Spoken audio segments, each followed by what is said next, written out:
জীবনের শেষ জনসভা কি বলেছিলেন তিনি? তার এই মহান বাণী আজও কি আমরা সফল করতে পেরেছি? একটা কথা জিজ্ঞাসা করি আপনাদের কাছে, মনে করবেন না কিছু, আমাদের কাছে জিজ্ঞাসা করি, আপনাদের বলবো কেন, আমি তো আপনাদের একদম। আমাদের লেখাপড়া শিখাইছে কেনা? আমার বাপ মা। আমরা মনে করি বাপ মা। আমাদের লেখাপড়া শিখাইছে কে? আমার আজ ডাক্তারি পাস করায় কে? আজ ইঞ্জিনিয়ারিং পাস করায় কে? আজ সায়েন্স পাস করায় কে? আজ বৈজ্ঞানিক করে কে? আজ অফিসার করে কে? কার টাকায়? বাংলার দুঃখী জনগণের।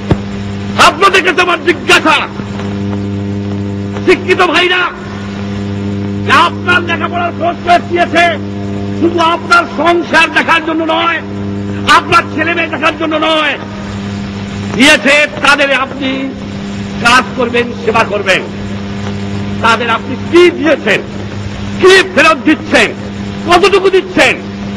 তার টাকায় ইঞ্জিনিয়ার সাহেব, তার টাকায় ডাক্তার সাহেব, তার টাকায় অফিসার সাহেব, তার টাকায় রাজনীতিবিদ সাহেব, তার টাকায় মেম্বার সাহেব, তার টাকায় সব সাহেব। সমাজ যেন ভুলে ভুলে গেছে। এই সমাজকে আমি চরম আঘাত করতে